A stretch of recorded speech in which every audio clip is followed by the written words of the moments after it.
जी। नमस्ते, मेरा नाम राम शंकर निकुम है। मैं न्यू एरा स्कूल पंचगिरी में पढ़ाता हूँ।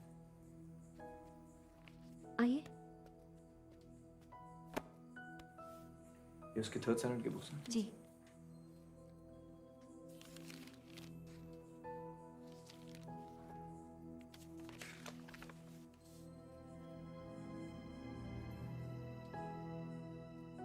ये किसने बनाया? ईशान ने। ईशान ने? ईशान पेंटिंग करता है? हाँ, उसको पेंटिंग का बहुत शौक है। कभी बातें जैसे दादी नानी, कभी छलके जैसे मम्मम पानी, कभी बन जाए भोले सवालों की झड़ी। सन्नाटे में हंसी के जैसे, सूने होठों पे खुशी के जैसे, ये तो नूर है बरसे कर तेरी किस्मत हो बड़ी। जैसे झील में लहराए चंदा, जैसे भीड़ में अपने का कंधा, जैसे मन मौजी नदियाँ झाग उड़ाए कुछ कहे, जैसे बैठे बैठे मीठी सी झपकी, जैसे प्यार की धीमी सी थपकी, जैसे कानों में सरगम हरदम बजती ही रहे। जैसे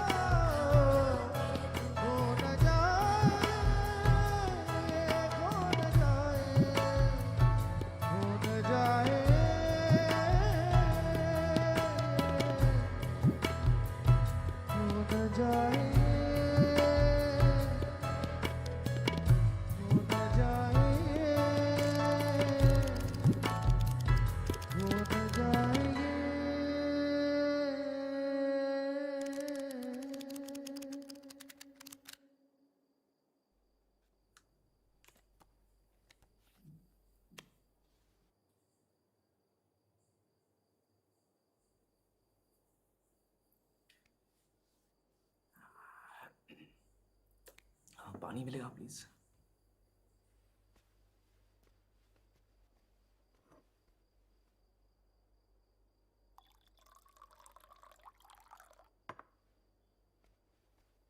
थैंक यू।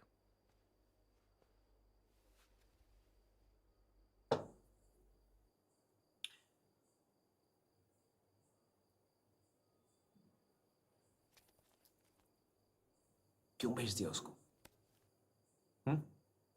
क्यों? कोई रास्ता ही नहीं था। पिछले साल वो थर्ड स्टैंडर्ड में फेल हो गया। यकीन करेंगे, थर्ड स्टैंडर्ड, और सुधरने के कोई आसार नहीं। ये मेरा बड़ा बेटा हर क्लास में हर सब्जेक्ट में फर्स्ट आता है, और वो दूसरा। आपको क्या लगता है उसकी प्रॉब्लम क्या है? प्रॉब्लम उसका रवैया, और क्या। पढ़ाई की तरफ, हर चीज की तरफ हमेशा बदमाशी, तेवर ही तेवर। कभी कोई बात ही नहीं सुनेगा। मैं आपसे उसका प्रॉब्लम पूछ रहा हूँ, आप मुझे सिम्टम बता रहे हैं। आप बता रहे हैं बच्चे को बुखार है, वो मुझे मालूम है। मैं पूछ रहा हूँ बच्चे को बुखार क्यों है, वजह क्या है बुखार की? हाँ, तो फिर आप ही बताइए, बताइए। उसके पढ़ने लिखने की गलतियों में आपने कोई पैटर्न देखा, कोई गलती जो वो दोहराता हो? पैटर्न? काय का पैटर्न? सब गलतियां ही गलतियां। फिर आप पैटर्न पहचान नहीं पाए।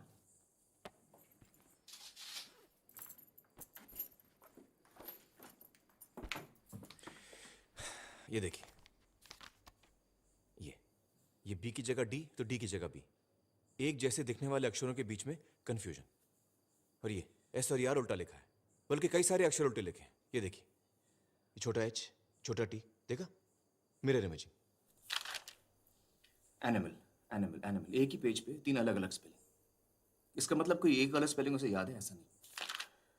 दूसरी बात, एक जैसे शब्दों को मिक्सअप करता है। ये टीओपी टॉप बन गया पीओटी पॉट, SOLID सॉलिड बन गया SOILD सॉलिड। क्यों करते हो ऐसा? बेवकूफ है, आलसी है ना। मेरी समझ से उसे अक्षर पहचानने में दिक्कत हो रही है। जब आप APPLE एप्पल पढ़ती है तो आप अपने दिमाग में एक लाल लाल एप्पल बना लेती है। ईशान वो एप्पल पढ़ ही नहीं पाता, शायद इसलिए मतलब नहीं समझ पाता। पढ़ने लिखने के लिए अक्षरों की आवाज, उनकी बनावट, शब्दों का मतलब समझना जरूरी है। ये अहम जरूरत ईशान पूरी नहीं कर पा रहा है। ऐसा कुछ नहीं है, ये सब बहाने हैं पढ़ाई टालने के।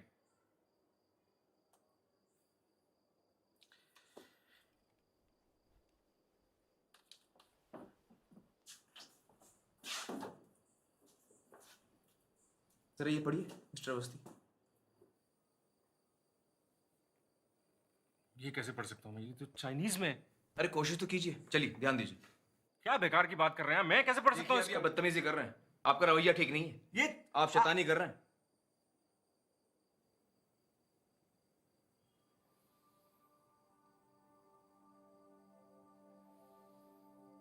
कुछ ऐसी ही कैफियत होती होगी ईशान की, अक्षर ही समझ में नहीं आते होंगे। इस पढ़ने लिखने की तकलीफ को डिसलेक्सिया कहते हैं।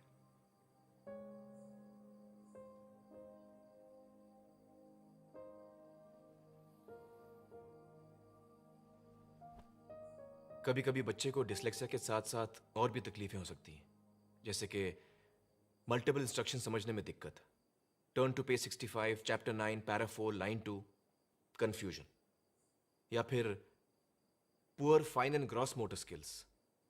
क्या ईशान को अपने शर्ट के बटन या जूते की लेस बांधने में तकलीफ होती है? हाँ। योहान, जब तुम उसकी तरफ बॉल फेंकते हो क्या वो पकड़ पाता है? वो बॉल को कभी जज ही नहीं कर पाता।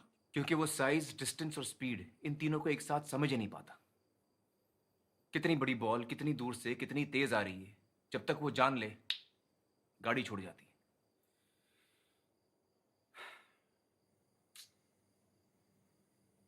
जरा सोचिए, एक बच्चा महज 8 या 9 साल का पढ़ नहीं पाता, लिख नहीं पाता, रोजमर्रा के मामूली काम नहीं कर पाता, वो सारी चीजें नहीं कर पाता जो उसकी उम्र के बच्चे बड़ी आसानी से कर लेते हैं। क्या बीतती होगी उस पर? उसके सेल्फ कॉन्फिडेंस की तो धज्जियां उड़ जाती होंगी। अपनी खामियों को टेढ़ेपन के लिबास में लपेटकर दुनिया से लड़ता होगा हर रोज, गदर मचाता होगा, गदर। यहां क्यों बताऊं दुनिया को कि नहीं आता, नहीं करना क्या कि टाल नहीं दो? बड़ों से तो सीखते हैं बच्चे।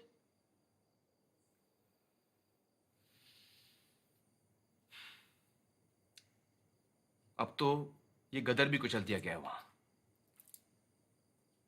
मुझे अफसोस है उसने पेंटिंग करना बंद कर दिया।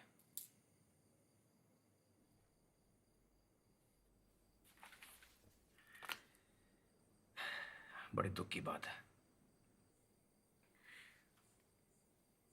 लेकिन ईशान ही क्यों? इसका कोई जवाब नहीं है। इट्स अ न्यूरोलॉजिकल डिसऑर्डर, किसी को भी हो सकता है, कभी कभी जेनेटिक भी होता है। आम आदमी की जबान में कहूं तो ब्रेन में जरा सी वायरिंग की प्रॉब्लम है बस। तो आप ये कह रहे हैं मेरा बेटा नॉर्मल नहीं है, मेंटली रिटार्डेड? अजीब आदमी है आप।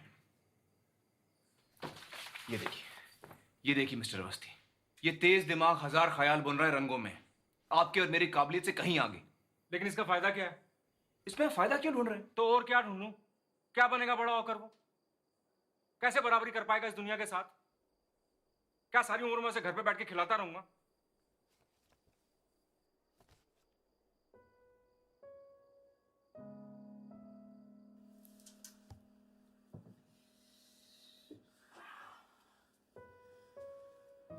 जानता हूं बाहर एक बेरहम कंपेटिटिव दुनिया बसी है, और इस दुनिया में सभी को अपने अपने घरों में टॉपर्स और रैंकर्स उगाने हैं। हर किसी को अव्वल नंबर चाहिए। डॉक्टर, इंजीनियर, मैनेजमेंट, इससे कम तो बर्दाश्त ही नहीं है। 95.5%, 95.6%, 95.7%, इससे कम तो गाली के बराबर है। क्यों? अरे जरा सोचो, हर बच्चे की अपनी खूबी होती है, अपनी काबिलियत होती है, अपनी चाहत होती है, लेकिन नहीं, हर उंगली को खींचकर लंबी करने में लगे हैं सब। लगे रहो, चाहे उंगली क्यों ना टूट जाए।